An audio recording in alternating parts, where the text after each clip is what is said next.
Jeremiyah Love and Luther Burden are two players that you need to be buying high on right now. We'll explain why next.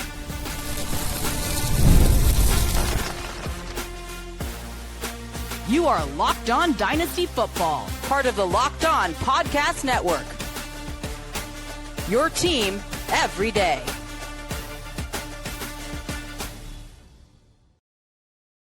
Welcome back. I'm your host, Marcus Mosher. He is the Fantasy Football Hall of Famer, Michael Fabiano. And on today's show, we're talking about our least favorite dynasty assets. And trust me, we've got several of them. We're going to talk about Ricky Pearsall's value in San Fran. But I want to start with this, Fabs. We got a question from Jack who wants to know, who are the buy high targets that you guys have this offseason? And why don't you go first? I want to trade it and get the 101. I want Jeremiyah Love. I have a problem, okay? I've been doing fantasy football leagues and playing and analyzing for a long, long time.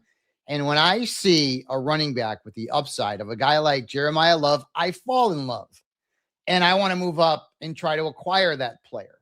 Last year it was Ashton Genty, who wasn't bad. And I would assume he's going to be better this year because the coaching staff around him will be better and the team will be better and the offensive line will be better.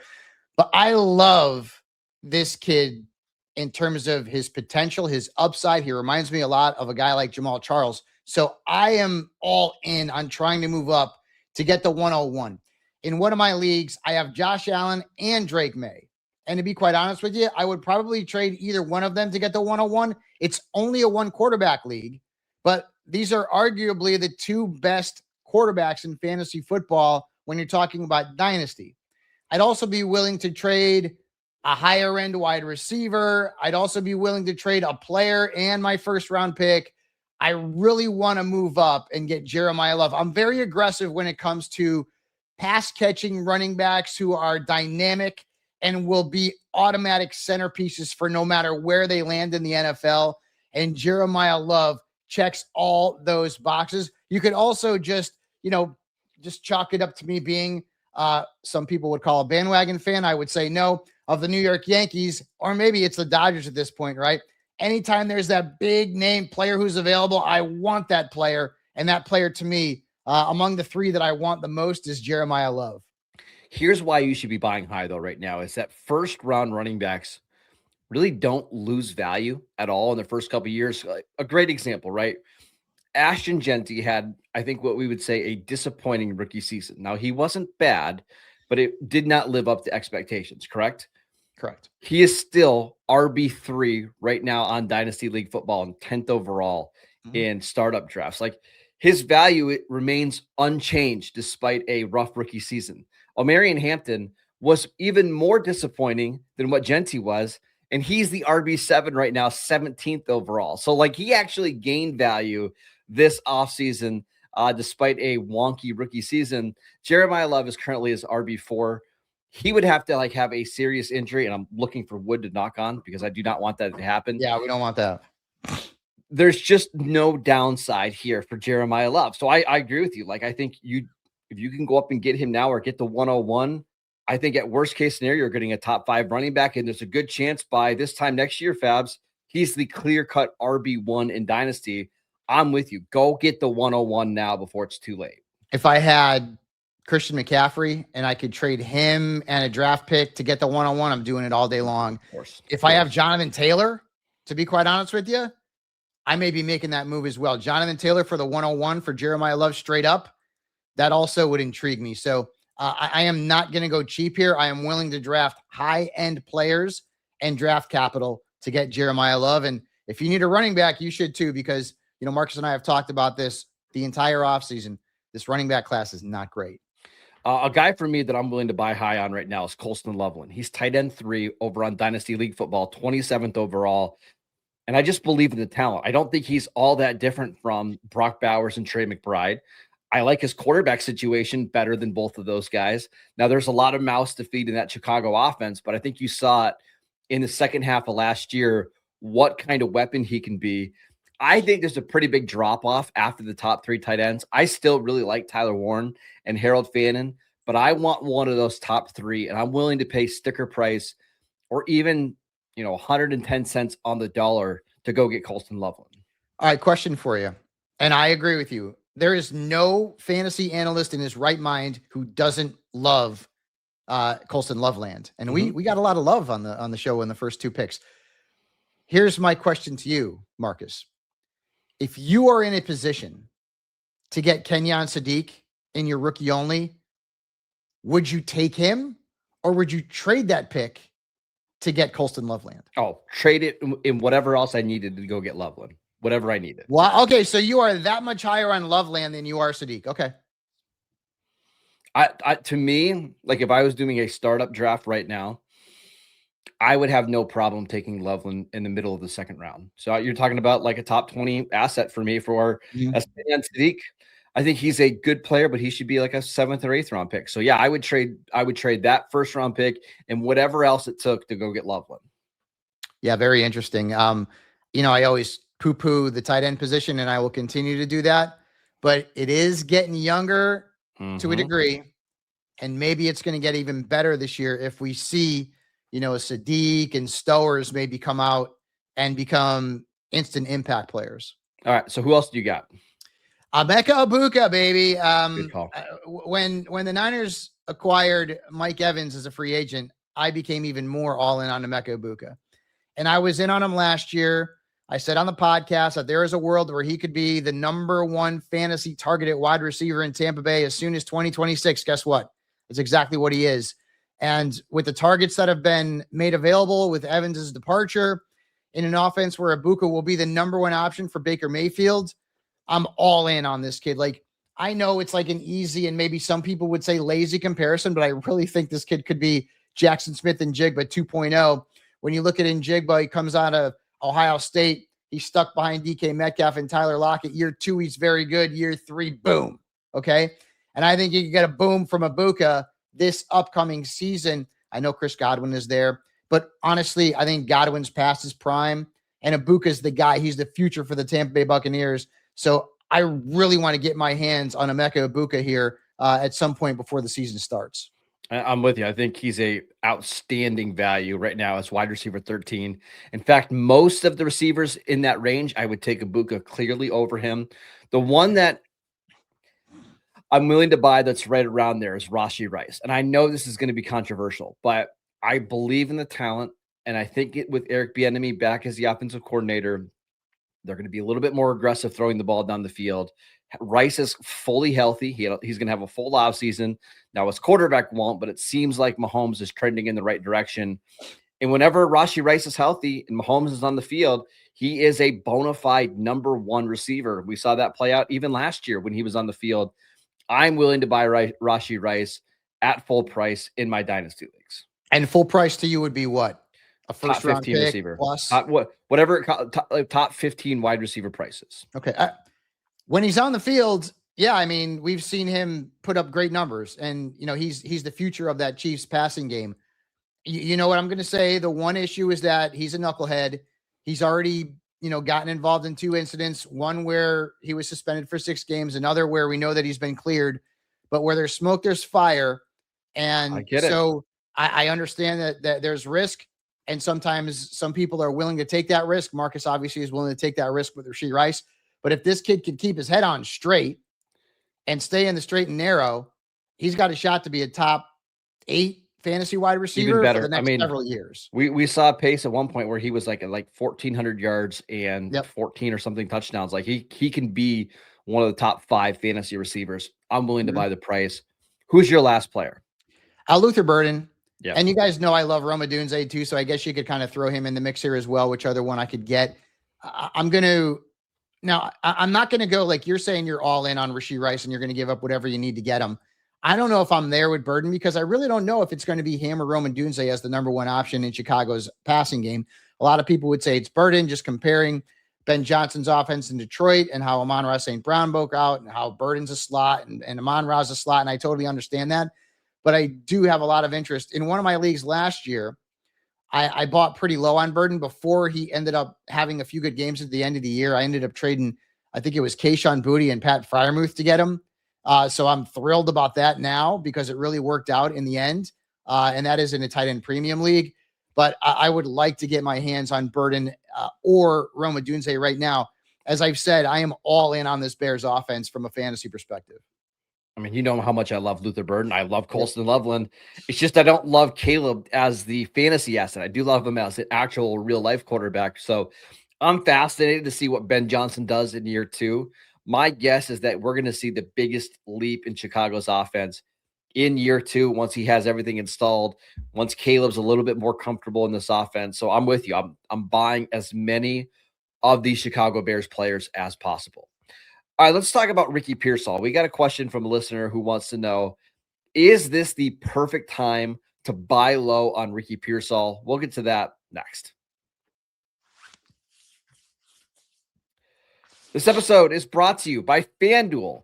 The NBA playoffs are here, where every possession matters, every matchup is magnified, and every game can swing a series. And right now, FanDuel is giving new customers a great way to get in on the action. Here's what I like about it. You can bet just $5 and get $250 in bonus bets if your first bet wins. The app makes it super easy to follow the action with player stats, trends, and matchups all in one place. And during the playoffs, that extra insight really matters when you're looking at stars, role players, and key moments. It just makes the entire playoff experience more engaging from start to finish. That is, unless you're a Laker fan and there's just not much to look forward to in the postseason. But hey, that's okay. We had a really nice regular season. Head over to FanDuel.com to get started. FanDuel, play your game. Welcome back to the Locked On Dynasty Football Podcast. We'd like to thank you for making us your first listen every single day. Don't forget to check out the Everydayer Club for ad-free episodes and access to a group chat with me and several other listeners of the show. Tap the link in the show notes or go to lockedondynasty.supercast.com. All right, Fabs, we got a question from Dylan who wants to know, is this the perfect time to buy low on Ricky Pearsall? He's only 25. He's the youngest receiver in this offense. He actually led the team in yards per game last year when he was healthy. Again, wide receiver 34. Are you buying? Is it the perfect time to buy? Yeah, it is.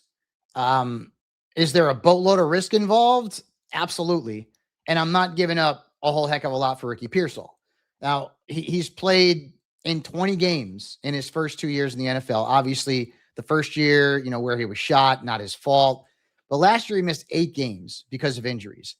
The Niners brought in Mike Evans and Christian Kirk, and they only have 6 draft picks. 3 of them are comp picks from 133 to 139. So maybe they bring in another wide receiver. We know Brandon Ayuk's not long for San Francisco. I am just very concerned that an injured player will stay injured. And so if I could get him at a bargain price, and remember, at this time last year, people were buying in on Pearsall. I was too. And when Pearsall played, he was pretty good at times. But when you bring in an alpha like Mike Evans, and I know Christian Kirk is not, the greatest slot man in the world, but he's pretty good. He's not a terrible player. He's still going to draw targets in that offense. There's a world where Ricky Pearsall's the second or third option at best in the passing game. And when George Kittle comes back from the Achilles, he'll drop down another spot. So I think it is a good time to buy low on Pearsall, but I would also temper your expectations. You go in knowing it's like when you have like this really amazing sports car that's for sale, but it's got a salvage title, which means it was either in a flood or it was in a car accident where it was wrecked pretty bad and fixed. It looks great, and you really want to drive that sucker, but that there's a chance that thing's going to break down a lot on you, and you may not get what you want from it long term. So just keep that in mind. So I'm going to play devil's advocate here a little bit. First of all, I'm just going to tell you up front, I wasn't a big fan of Pearsall coming out of Florida. I think he was a 24-year-old rookie who took a while to break out. So those kind of guys generally scare me. However, I think the situation is phenomenal for a couple of things. Number one, Mike Evans is going to be 33 in August.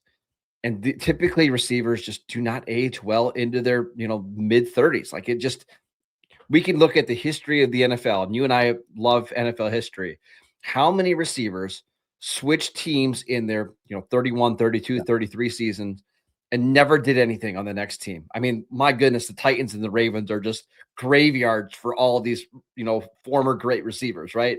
So there's a chance that Evans, maybe he's not awful. Maybe he's just a fine outside receiver, but he's no longer the Mike Evans we're used to. Christian Kirk had 239 yards last year and 1 touchdown. And in 2024, 379 yards and 1 touchdown. I mean, he's going to be 30 this year. I think we're at the end of the line for Christian Kirk. Like, to me, he's just a guy at this point. Pearsall is the most explosive receiver on the roster. He's probably going to get the most consistent targets week in and week out. And again, he's 25. I think he'll be 26 this year. And you can get him for nothing right now, Fabs. And that's what I was going to mention to you is you look at some trades over on Dynasty League Football. Listen to some of these. This is a super flex league. Jacoby Brissett in pick 308. A standard QB league, a 1 QB league. Cam Ward for Ricky Pearsall. Ricky Pearsall for TJ Hawkinson in the pick 209. And you're getting Kyle Monungai. Like, you can get Pearsall for nothing right now. I mean, I just won't be shocked if we get to October and he's averaging 75 yards a game, 4 or 5 receptions, probably more than that, 5 or 6 receptions. Everybody else on this offense is so freaking old. I get it. I guess maybe I'm still a believer in Mike Evans. Last year, Mike Evans, when he played, was very good. And, he did miss time due to injuries. And when you get to that age, and you're 100% right. When a player at that age changes teams, a lot of times it's not the best move. But, I mean, Devontae Adams is an exception to that rule. Devontae Adams was great with the Rams and scored 14 touchdowns, which led all now the way they're trying to trade him, though.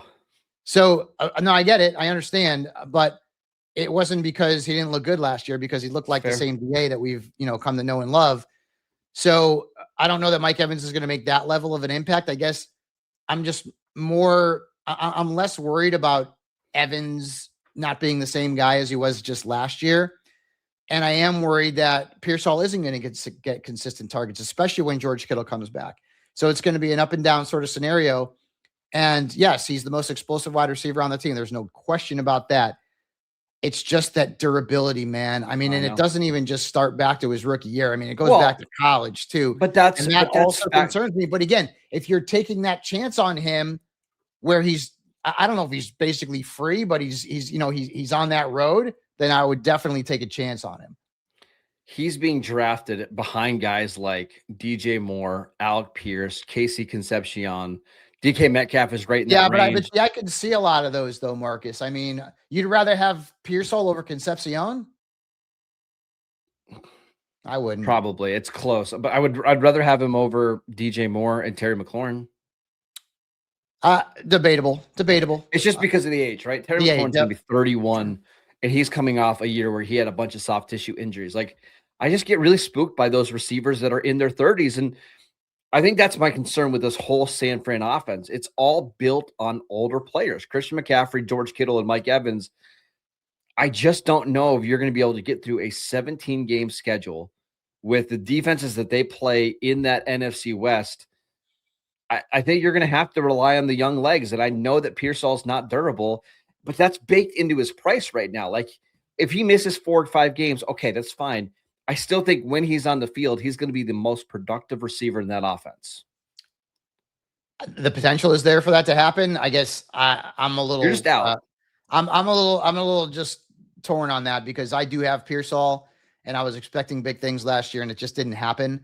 And if the 49ers were that confident that he could stay healthy and produce at a high level and be, a wide receiver 1, they wouldn't have brought in Mike Evans. They wouldn't have brought in Christian Kirk, despite their ages. I mean, they did lose Jaywan Jennings. Brandon Ayuk's not coming back. So, I mean, they're kind of replacing some of the same guys. I just wonder if Kirk is even a guy that's guaranteed to be on the roster. I mean, he was so bad for the Texans last year. I just think when you're looking at a guy that's too, I mean, the Texans passing game was not. I know. I just wonder when you're getting to these guys that have been like 200-yard receivers every single year, if we should even factor them into the equation. Every target's going to matter. So again, the fact that George Kittle's not going to open the season active, and maybe isn't going to be active for most of the year, is certainly a reason why. Number one, I love Jake Tonjes, but also, there'll be more available targets for a guy like Pearsall to absorb during that time. Sure. But just keep in mind that once the season rolls on and Kittle comes back, Well, then all of a sudden, if Evans and Kirk have stayed healthy and are contributing, that's a lot of mouths to feed. And you've got a running back who's going to catch 70 passes right out of the backfield if he stays healthy. You're not betting on that, but we talk about, like, the Niners being old and the whole power plant. And apparently they did some sort of research on that and they debunked it. Sure. I don't know if it's going to be completely debunked, but it is pretty, I wouldn't want to say funny. Maybe it's more concerning in fantasy that the most injured team in the league is bringing in a 33-year-old wide receiver, Christian Kirk, and has a 30-year-old running back who's coming off of 400 plus touches. And maybe their most explosive player on the offensive side of the football that's not McCaffrey was hurt for half of last year. All right, let's talk about our least favorite dynasty assets because we all have them. We're not talking about players that are just awful, but good players that frustrate the heck out of us. We'll get to that next. It's tax time, but for a lot of us, the old way of doing taxes as well, a lot. Trying to book an appointment, that's not the most convenient. Sitting in a waiting room with a stack of papers, emailing back and forth and wondering if they really get your situation. But this year, you're getting a major upgrade. Intuit TurboTax now has in-person locations nationwide. You can meet face-to-face with a real tax expert, and your documents get uploaded straight to the TurboTax app on the spot. And just like that, you're done. Your TurboTax expert works to get you every dollar you deserve, while you get real-time notifications as you go about your day. And it's the relief of walking in and meeting a real person and walking out knowing your taxes are being handled right, and tax day is coming. It's just around the corner. So head to turbotax.com/local to find a store near you and book your appointment now. Welcome back to the Locked On Dynasty Football Podcast. We'd like to thank you for making us your first listen every single day. All right, Fabs, I really like this question. It's from Dustin. He wants to know, who are your guys' least favorite dynasty assets to own? It's Brian Thomas Jr. for me. I don't know what he is. Yeah. Rookie year, 87 catches, almost 1,300 yards, 10 touchdowns, 284 fantasy points. And I am psyched. Yes, the next great LSU wide receiver. And I've got him on my dynasty team, and I'm stoked. I wouldn't trade him for anything. Last year, 48 catches, 707 yards, 2 touchdowns, and 139 fantasy points. And he wasn't even the best fantasy receiver on the damn team because at the end of the year, it was Parker Washington. And then they trade for Jacoby Myers. They sign him to an extension. You and I both don't think Travis Hunter's going to play a lot of wide receiver, but still, they've got Brenton Strange there as well. I don't know what he is. And so it's impossible to trade him. Because if I trade him after last year, I'm going to lose because the value's not there, especially compared to what it was after his rookie year. And what happens if he bounces back in year 3 and goes nuclear? And I traded him for a second-round pick. I don't know what the hell to do with Brian Thomas Jr. And honestly, I'm not going to know what to do with him during the regular season too, because I'm still not convinced that he's the number 1 fantasy wide receiver in Jacksonville. Because what we saw last year down the stretch, that it was Parker Washington who became Trevor Lawrence's dude. So Brian Thomas Jr. is probably the most, at least for me, frustrating player to own in Dynasty because I simply do not have a pulse on what the heck this kid is and what he is in Liam Cohen's offense and what he is, I'll make a joke, without Mac Jones, because his best fantasy weeks were in his rookie year when Mac was the quarterback. I mean, I totally get it. It's that one's understandable. Mine are the guys that you either traded too much for and you don't feel comfortable starting. I'm going to give you 2. The first one is Dalton Kincaid. And this is somebody that I really like coming out of the 2023 draft, I believe. A dynamic weapon on a really good offense with a good quarterback. And the frustrating thing is, Fabs, you see the talent. When he's healthy and he's getting targets, he looks like Trey McBride. He looks like what Travis Kelce was earlier in his career, but he doesn't get the consistent target share, and he's not on the field enough. And so he's one of these guys that you never feel comfortable starting.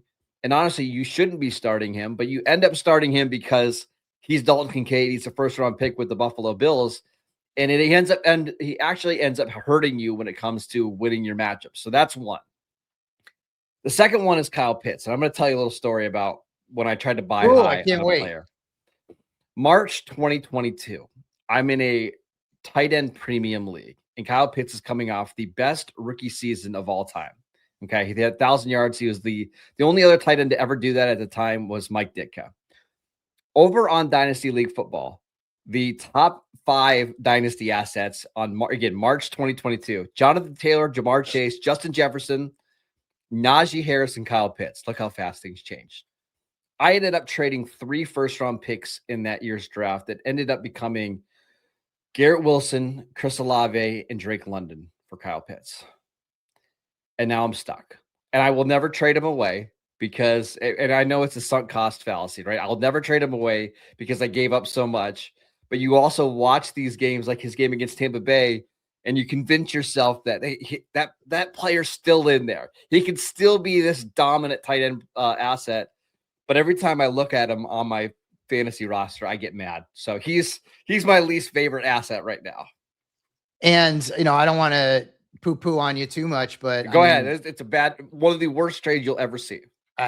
Pitts, his best games last year came with Kirk Cousins under center towards the end of the year, especially that game, obviously, against Tampa.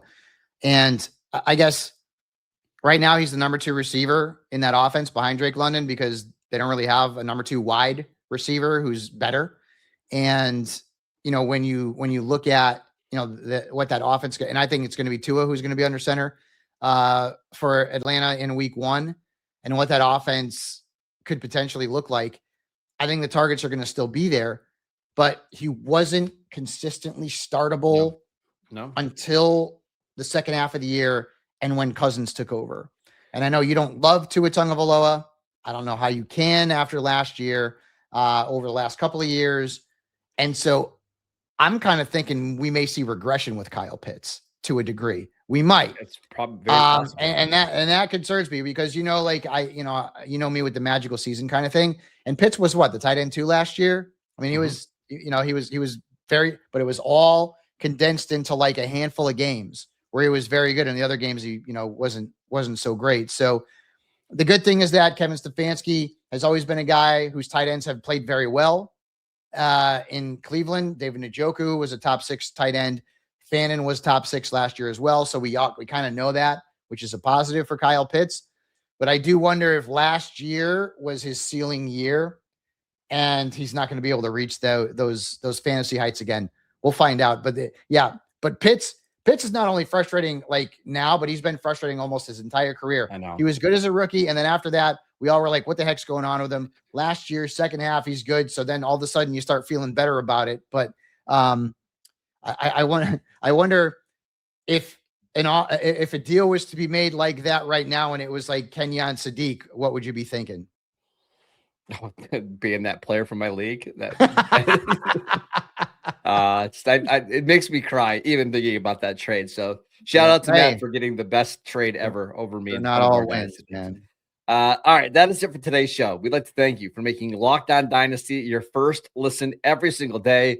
Make sure you subscribe and follow the podcast so you get all of the latest episodes. And if you never miss an episode, the Everydayer Club is built for you. Get Locked On Dynasty ad-free plus members-only Discord access and so much more. Head over to lockedondynasty.supercast.com to join the club. And for those of you on video, we can send you the first ever 24/7 national NBA YouTube channel. And on audio, make your second listen the Locked On NFL Draft Podcast. Follow Fabs on Twitter at Michael_Fabiano. I'm at Marcus_Mosher, and we will see you right back here tomorrow.